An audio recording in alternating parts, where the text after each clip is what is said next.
Good evening, everyone, and welcome to the Real Science Exchange, the pubcast where leading scientists and industry professionals meet over a few drinks to discuss the latest ideas and trends in animal nutrition.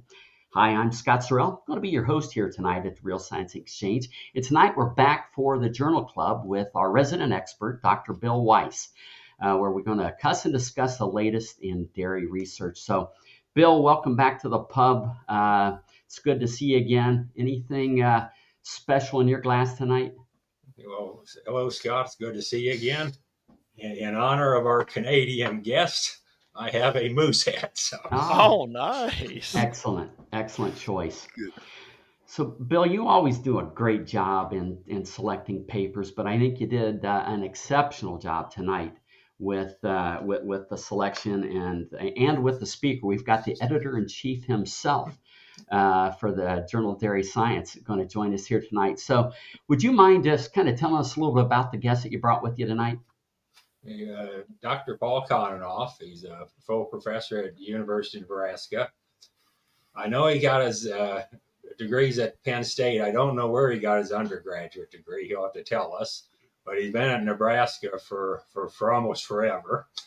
He has a quite active program there and diverse program as well, but a lot on energy, which I read quite a bit. And as you mentioned, he's also been editor-in-chief for, I think, 3 or 4 years, maybe even longer. So that's a very difficult job, and all the authors appreciate your efforts in that, even though you might not hear that often enough. So welcome, Paul. Yeah, welcome back to the pub, Paul. It's good to see you again. So why don't you tell us a little bit, where did you get that undergraduate degree from? Yeah, so as Bill mentioned, I'm from Canada, and my Bachelor of Science in Agriculture with a major in Animal Science was from the University of Saskatchewan. And then I stayed there to do a master's in forage particle size, and that was obviously a good segue into ending up at Penn State for my PhD program. So lots of moose in the great province of Saskatchewan, Bill. Yes, and the colostrum factory as well. That's right. Yeah, that's right. Well known for the colostrum production there. Yeah, for sure. Well, I don't want to forget my co-host, Clay. Welcome back. Good to see you once again. Yeah, thanks, Scott. What's in your glass tonight? Well, I knew Bill always has a beer. So tonight, instead of a bourbon or a scotch, I'm having a beer. And this is a Sam Adams Porch Rocker. And it's one of my favorites. It's very tasty. It's a little bit like a summer shandy, if you've had those before. It's got just a little hint of lemon. And so I'm leaving for vacation tomorrow, and I've got a 12 pack of these to go with me. It's now 11 pack because I am having this one today. So, but it's quite tasty. So looking forward to my porch rocker and to this discussion this evening. So cheers, everyone. Looking forward to a great podcast. Cheers. Cheers.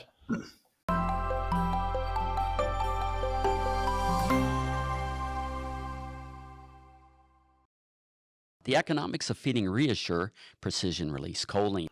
ReAssure is fed during the transition period, and because it's fed for such a short period of time, it costs just $15 per cow. And yet the benefits will continue to generate income throughout the year. Cows fed ReAssure produce 5 pounds more colostrum, which pays for your ReAssure investment on the very first day of lactation. Cows fed ReAssure also produce 5 pounds more milk per day, every day. That means after the first day, every day is payday. Invest in ReAssure during the transition period and recoup your investment on the very first day of lactation. After that, you got it, payday.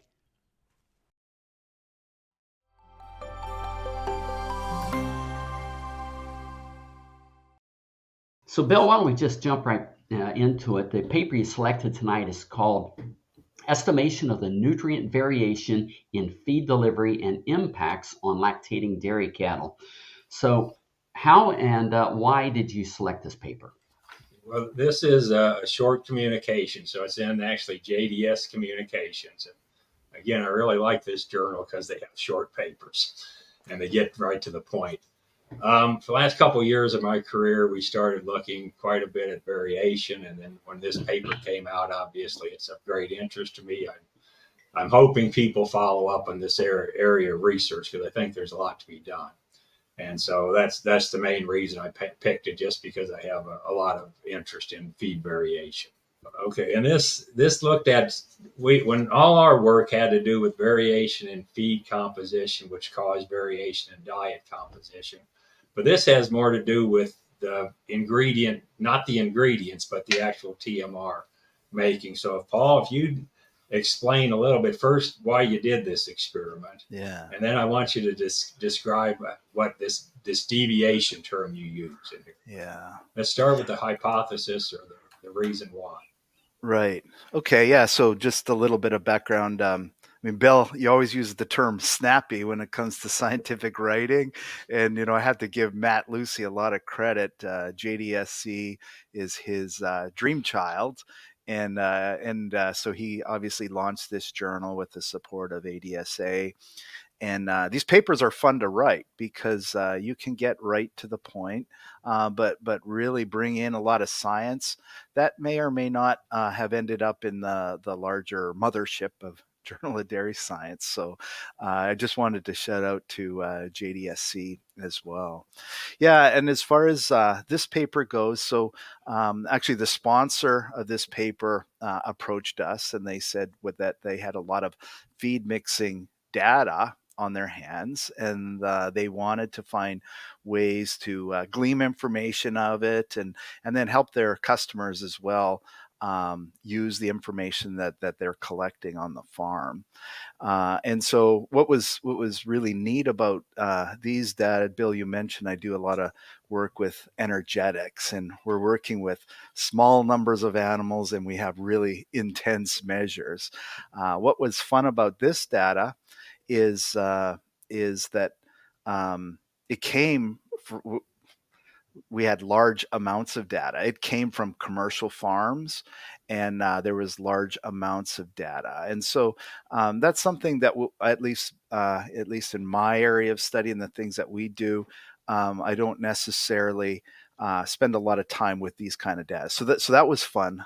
The other thing I'll mention, you may get a kick out of this, but you often think about when you get a problem or you start talking to a sponsor about research, you also think about the graduate student that would be doing this. And Addison Carroll, who's the first author, we put her on this project, and she really tied into data analysis. And even though the genomics people wouldn't call this big data, there was a lot of data for a nutritionist, and we'd call it big data. And so you mentioned my PhD from Penn State. When I was at Penn State, I took a class on data management using SAS. Still have those notes in my office. 1998, I pulled the notes off my shelf, and I said, "Hey, we got to tie into this. This is what I know about managing large data sets." And handed her my notes, but then obviously she brought her own take to it. We also engaged with a statistician, Kathy Hanford, who's since retired, but is a statistician here at the University of Nebraska. So it was great to have her come along with us.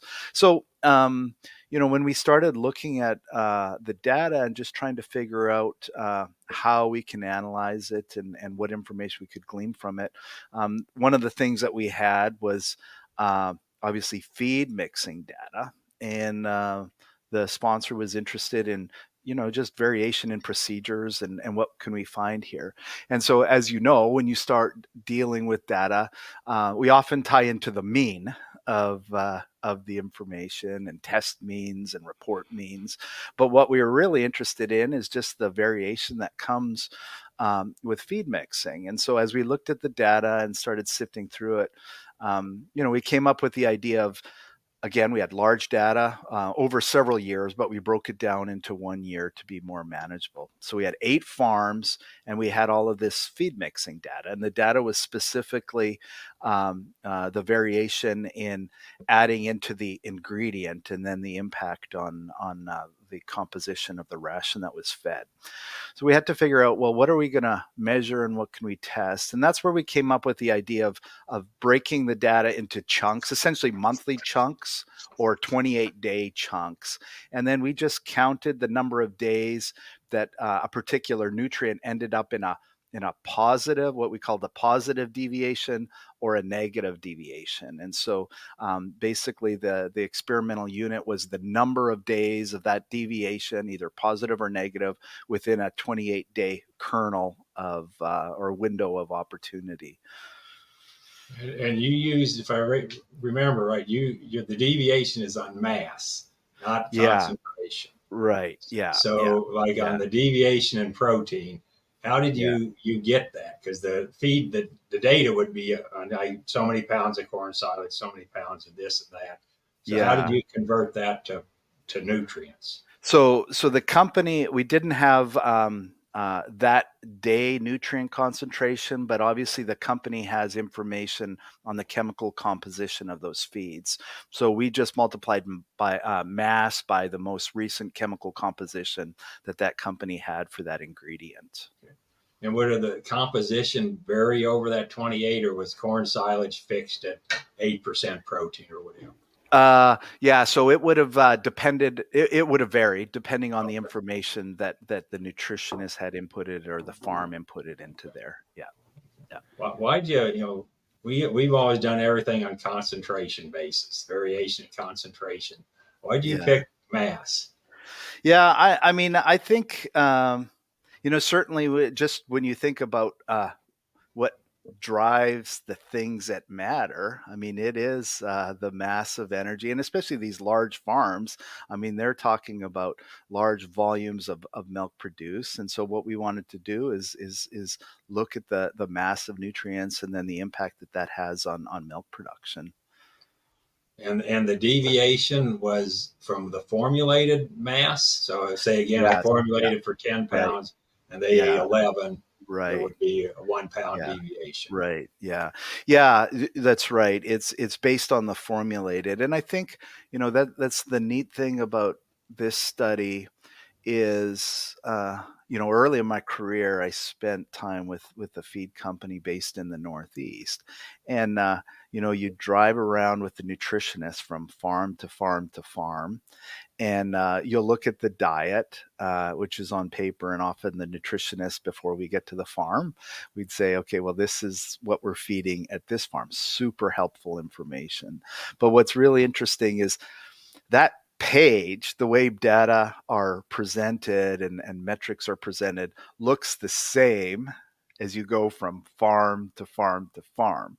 But as you know, when you step out of the truck, farms are different, and that's easy to see.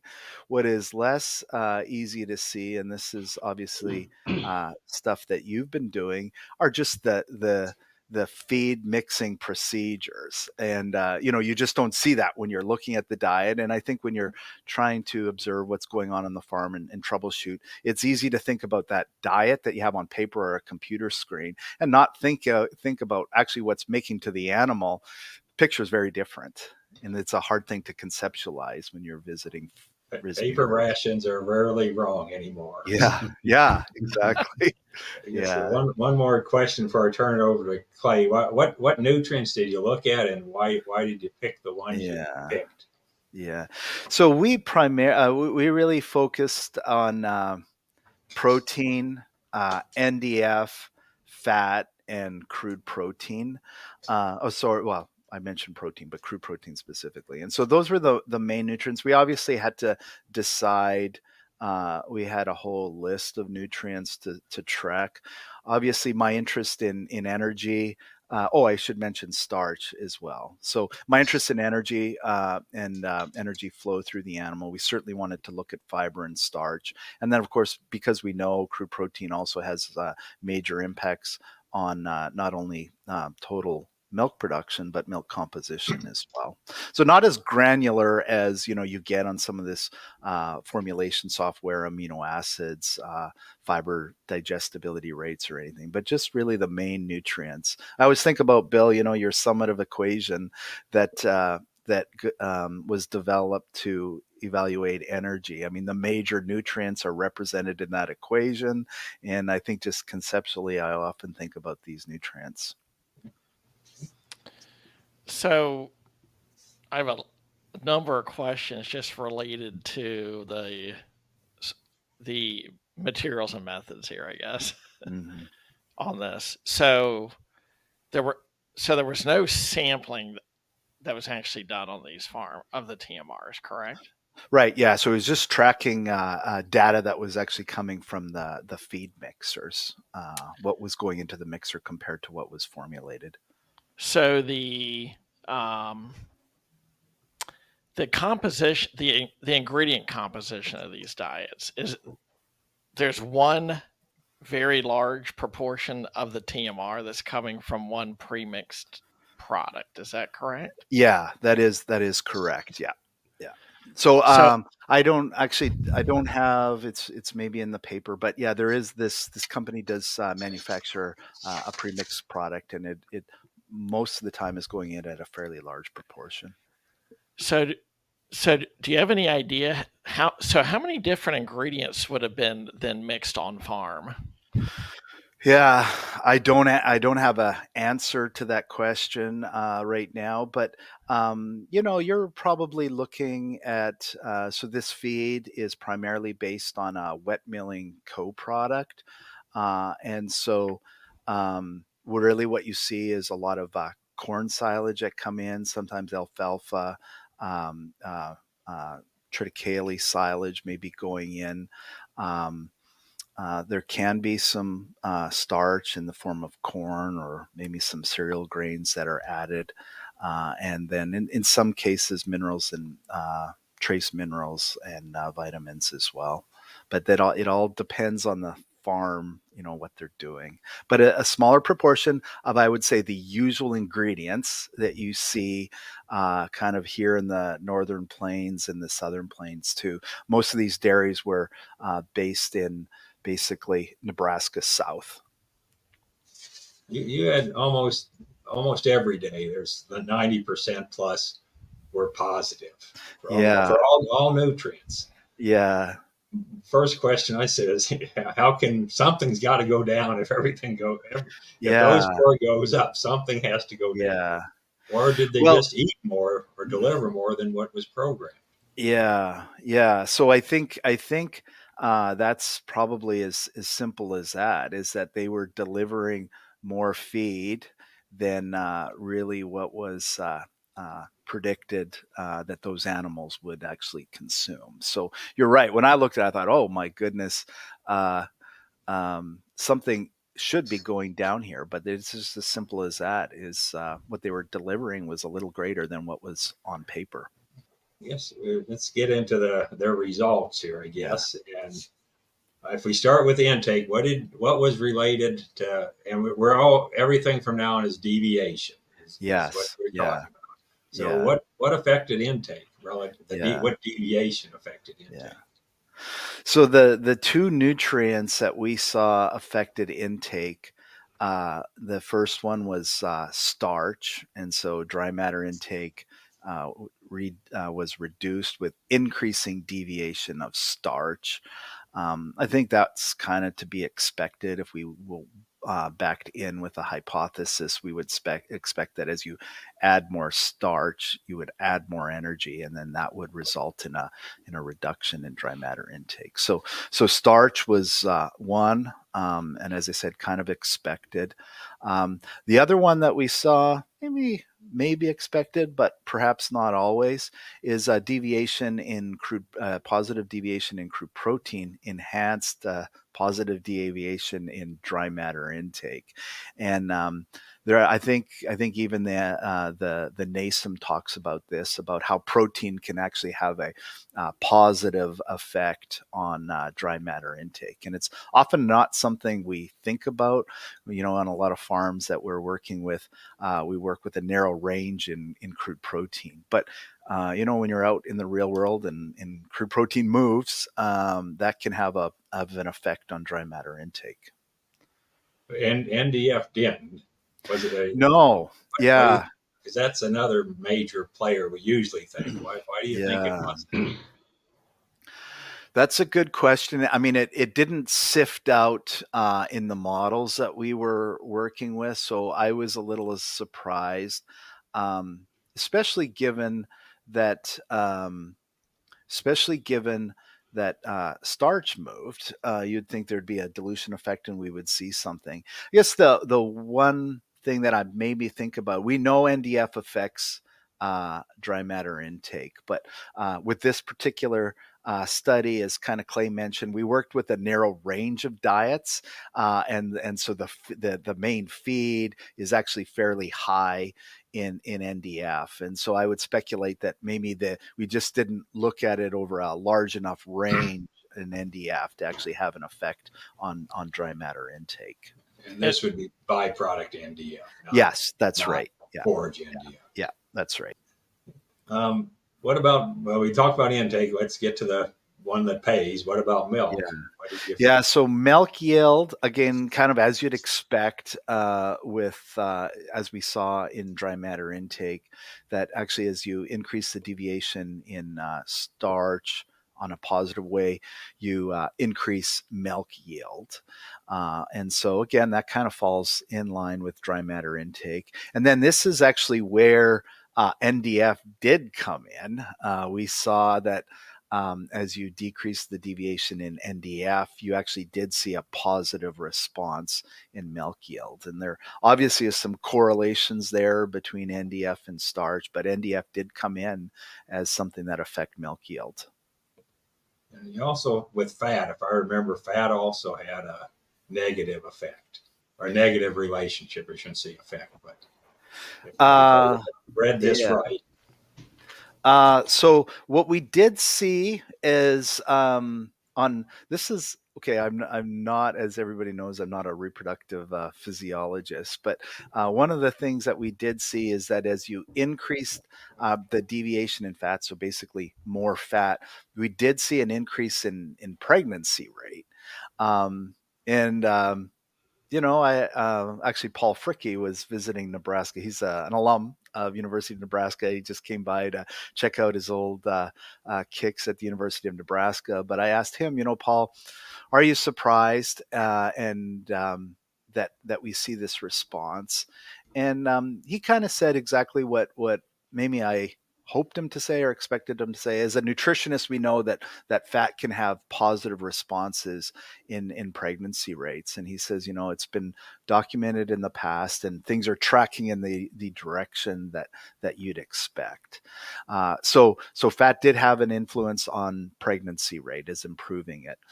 The other one is we did see that as there was a positive deviation in crude protein, pregnancy rate did decrease. And again, Bill, you know, when we were working on NASEM, you know, we had talks about reproduction, and obviously we had limitations in nutrition and reproduction studies. But there is some information out there showing that feeding too much crude protein can affect pregnancy rates. And so maybe not expected, or maybe that was expected, certainly not at my area of research, but showing that there is some information out there showing that crude protein reduces pregnancy rates, and that is indeed what we observed.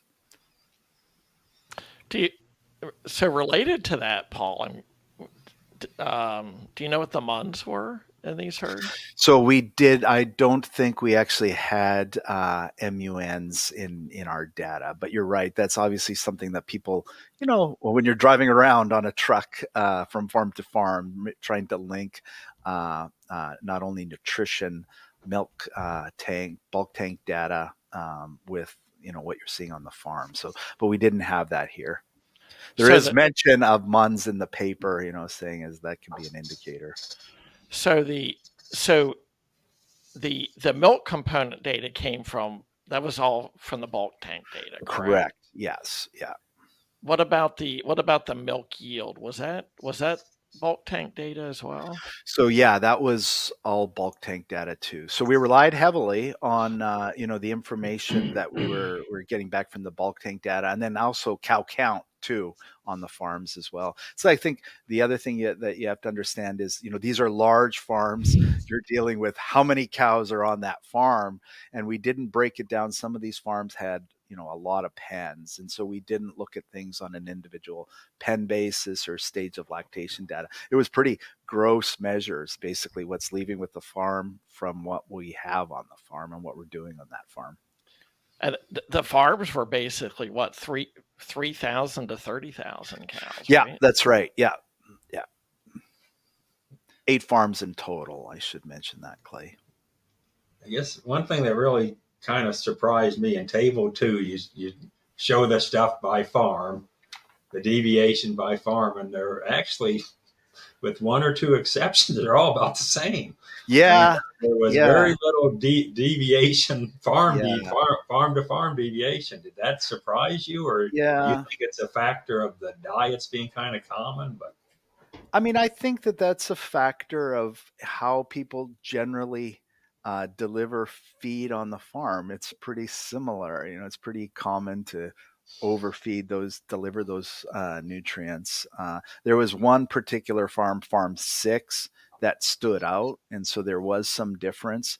But you're right. For the most part, those farms are fairly consistent in what was being delivered. But there's always one farm that really sticks out. That farm 6, for instance, they clearly had some decisions that were made on a consistent basis that was different from the rest of them.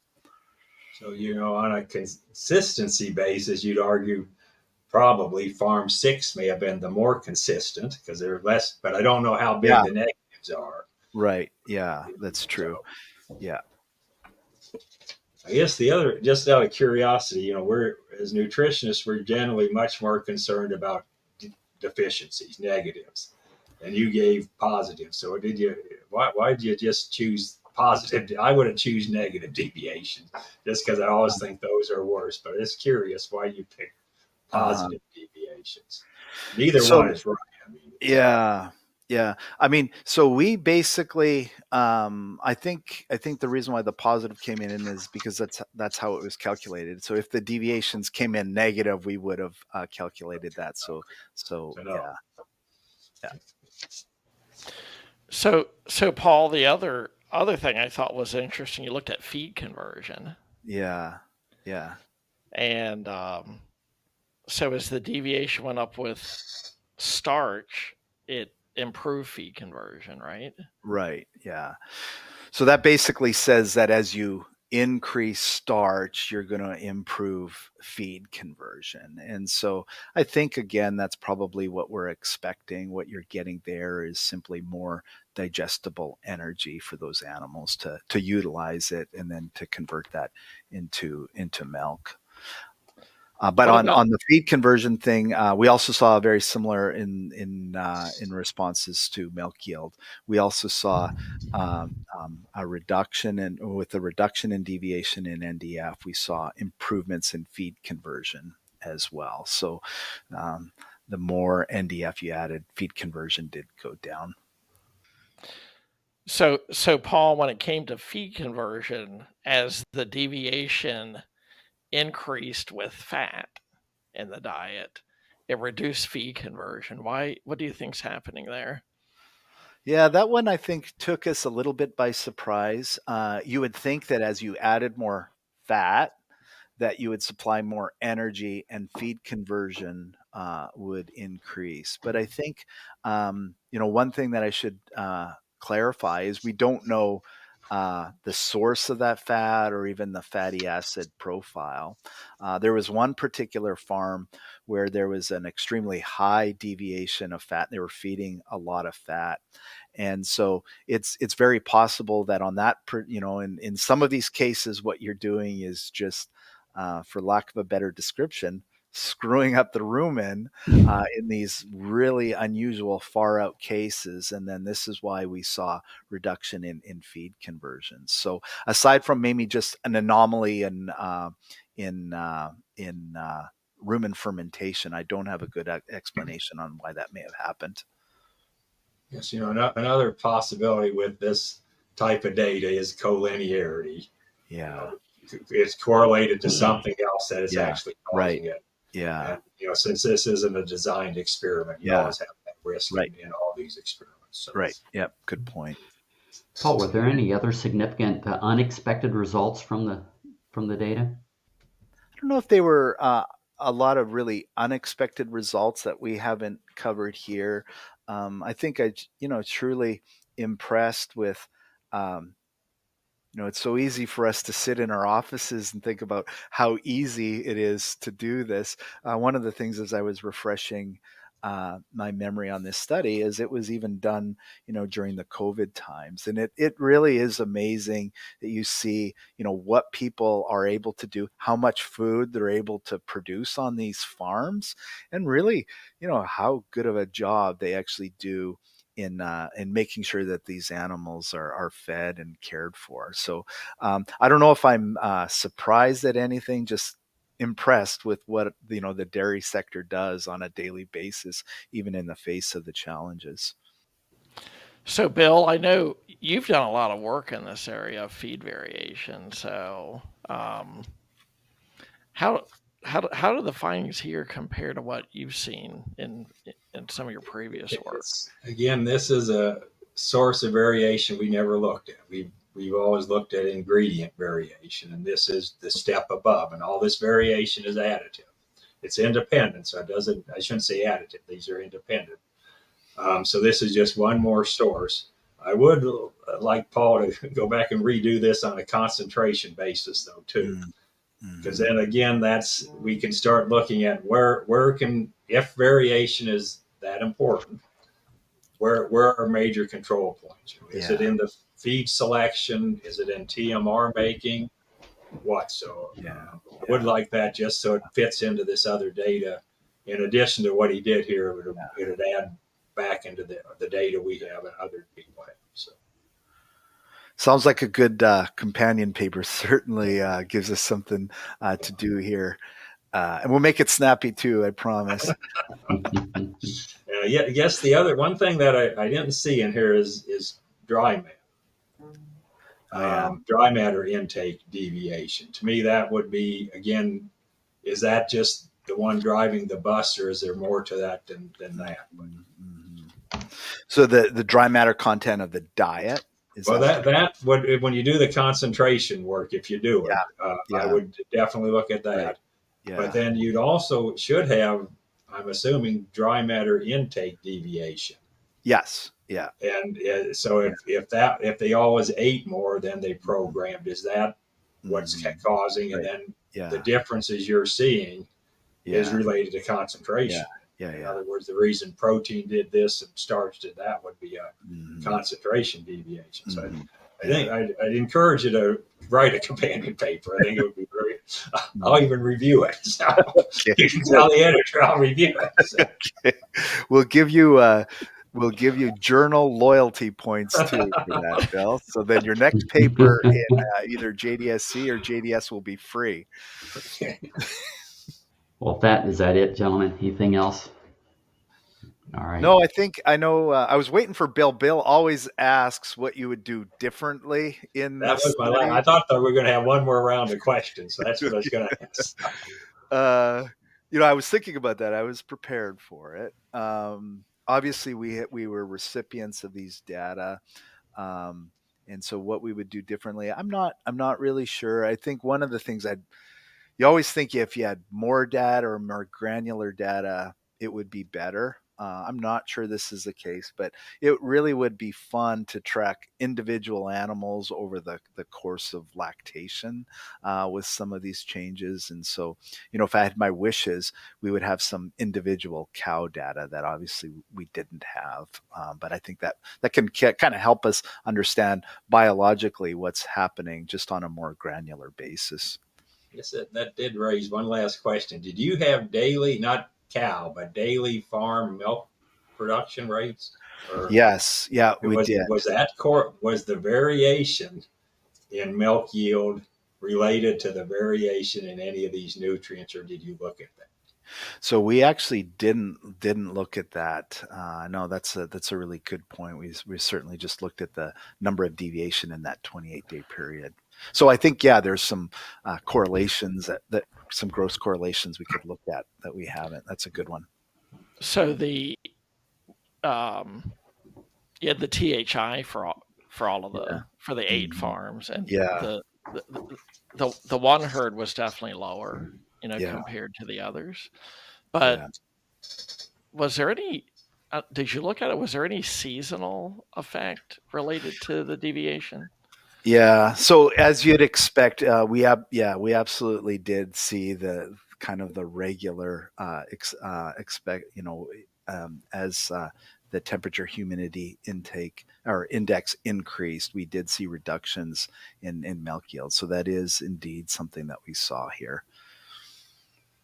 I think in our statistical models, we included time in the statistical model, which obviously is covering that effect of the THI, but it certainly did influence it. But that influence was covered by the time effect in our statistical model. So I think this is a good place to call last call. And with that, this has been a great discussion. I've enjoyed it. I know our listeners will enjoy it as well. What I'd like to do is just kind of go around the horn here and ask you guys what are a couple key takeaways, key learnings from the paper. And Clay, if you wouldn't mind, I'd like to start with you.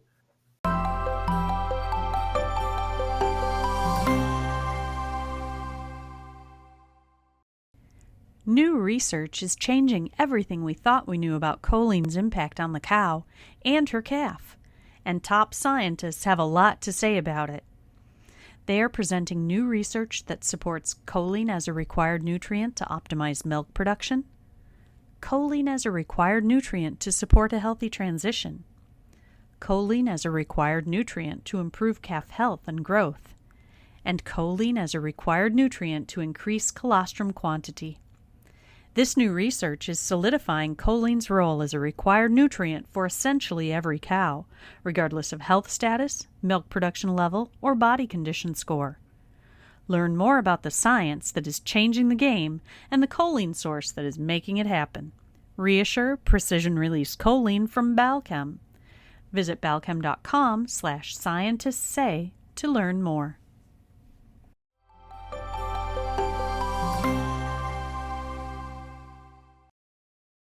Yeah, so I do want to reiterate, I love these short communication papers as well.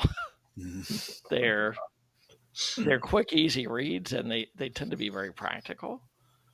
So they're very relatable to the field in general. It's amazing. I mean, I'm amazed at this is a huge database, right? All of these. It's eight farms, but a lot of cows, lots of data here. So it's I'm very very intrigued by the findings here. Be curious to see some more follow up on this because there is a lot to learn here.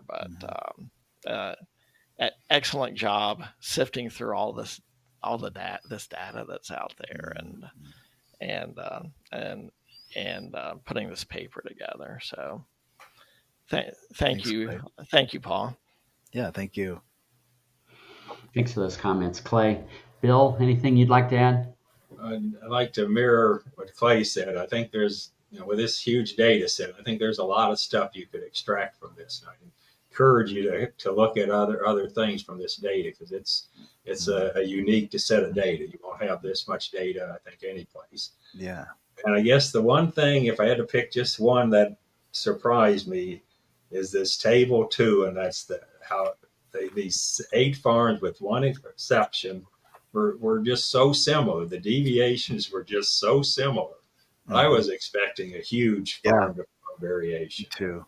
And that surprised me, which is both good and bad as far as research goes. But it really surprised me. I guess I would like, if you'd ever think of doing this again, is maybe more diversity in diets to see if that consistency held up over greater variety of diets. But that just amazed me. That floored me, that table. Yeah. No, I think you're right, and you suggested or kind of indicated that may have been in part because of the major feed that was on most of these farms could have driven that consistency. As far as a takeaway here, I think what I was just really, when I think about this study, and I mentioned it before, is just how you can think about the rations that you have on paper on your computer, but just to really dig into whether it's physical observations or in-person observations on how mixing techniques differ from farm to farm, or trying to get, some data as well. So I think that's as important as looking at the bulk tank or the amount of milk shipped, is trying to glean some information on what the feeders are doing and just how consistent that is, because it can be wildly different from what's on paper. Yeah. Well, Paul, thank you for joining us this evening. This has been a lot of fun. You're always a great guest. Thank you for sharing this information. Bill and Clay, it's been a lot of fun. Always enjoy seeing you guys. And to our loyal listeners, we thank you once again for joining us. I hope you had some fun. I hope you learned something. We hope to see you next time here at the Real Science Exchange, where it's always happy hour and you're always among friends. We'd love to hear your comments or ideas for topics and guests, so please reach out via email at anh.marketing@balchem.com with any suggestions, and we'll work hard to add them to the schedule. Don't forget to leave a 5-star rating on your way out. You can request your Real Science Exchange t-shirt in just a few easy steps. Just like or subscribe to the Real Science Exchange and send us a screenshot along with your address and t-shirt size to anh.marketing@balchem.com.